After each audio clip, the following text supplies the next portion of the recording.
Welcome everybody. In this lecture, we are going to discuss regarding gymnosperms. Seed plants or spermatophyta are divided into two major groups on the basis of presence or absence of protective structure like ovary wall surrounding the ovule before and after fertilization. On this character, seed plants were divided into two major groups that are gymnosperms and angiosperms. The gymnosperms means the word gymnosperm that is made up of two different words that are gymnos and sperma. In this, gymno means naked and sperma means seeds. In this group, ovules are naked or completely exposed. Means gymnosperms are naked seeded plants, whereas angiosperms they are flowering plants, and angion means a case or bag-like structure and sperma means seeds. Angiosperms are the closed seeded plants. In this group, ovules are enclosed by ovary. As we have already seen that gymnosperms are seed-bearing plants, but most important characteristic of gymnosperm is seeds are naked. In angiospermic plants, after fertilization, ovary get converted into fruits and ovule into seeds. In gymnosperms, fruit formation cannot take place and therefore seeds which are produced are not enclosed inside fruit-like structure. Therefore, seeds in gymnospermic plants, they are naked. The gymnosperms, they occupy intermediate position between pteridophytes and angiosperms and less evolved and primitive as compared to angiosperms.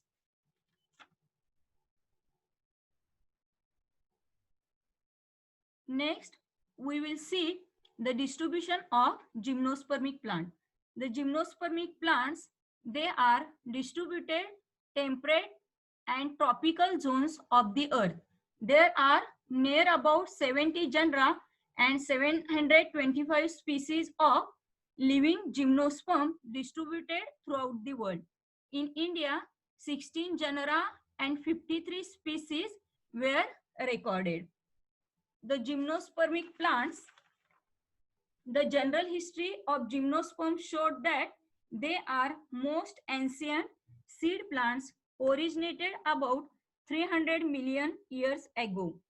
The paleobotanical studies indicate that they are originated during Paleozoic era, flourished well during Mesozoic era, and then many of their genera became extinct.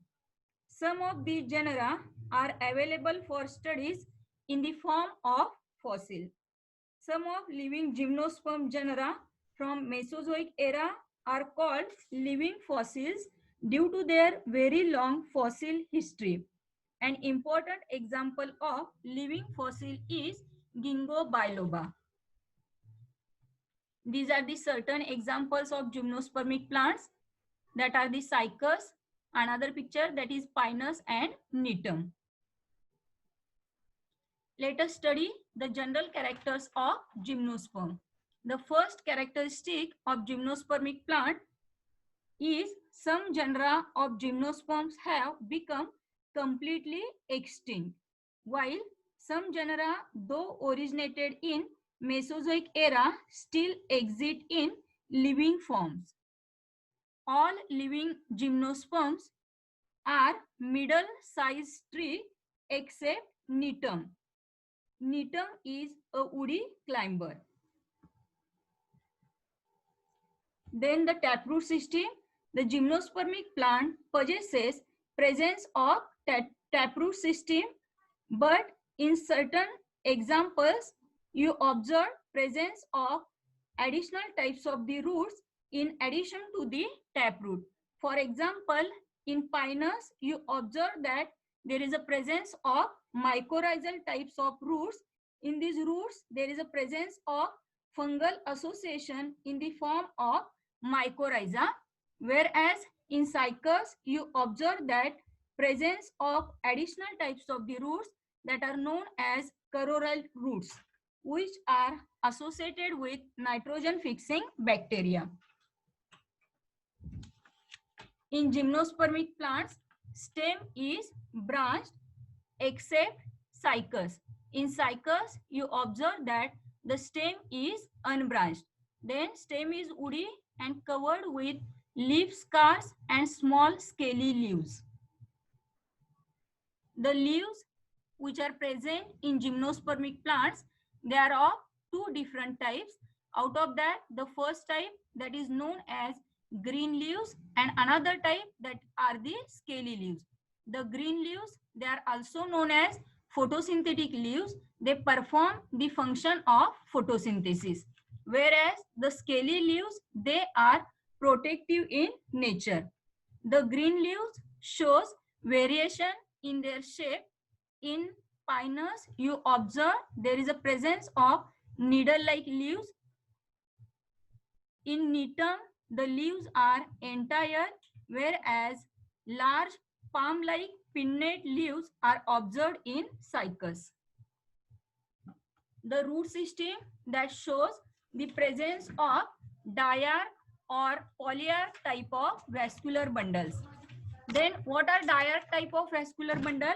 Diarch means it shows the presence of two strands of xylem, and polyarch means presence of more than two bundles of xylem. Then the stem shows presence of collateral open vascular bundle. Collateral means a vascular bundle in which phloem and xylem, they lie on same radius, and open means cambium is present in between xylem and phloem, and thus they shows secondary growth.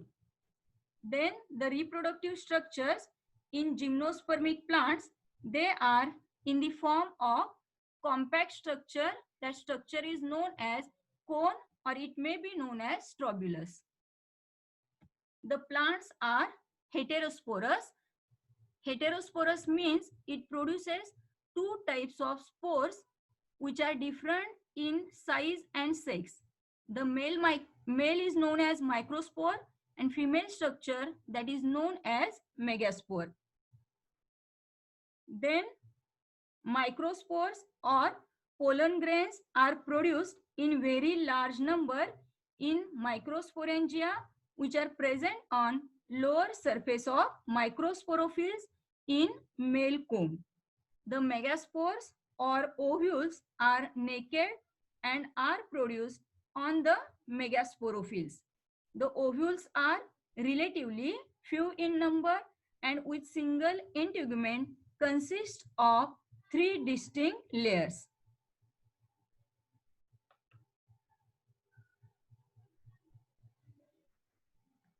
As the plants are heterosporous, male and female gametophytes, they are separate. Then the male cones remains on the plant for short duration, while female cones remains for relatively longer duration due to slow development after fertilization. For example, pinus. Then the pollination which is present in gymnosperms, that is known as anemophilous type. That is, pollen grains are carried with the help of wind, or pollination, it takes place with the help of wind. The zygote develops into an embryo and embryo into mature ovule. The ovule is naked, ovary is absent, seeds are naked. The seed shows hard covering. Then the seeds are naked, and for the protection of embryo, they shows this presence of hard covering which develops from middle stony layer of integument. Generally, the seed shows presence of 2 cotyledons, but in some example, you observe that there is a presence of single cotyledon, and in pinus, you observe that there is a presence of many cotyledons. Then the sporophytic generation is dominant and independent, while the gametophytic generation is very much reduced and dependent. These are certain general characteristics of gymnospermic plants.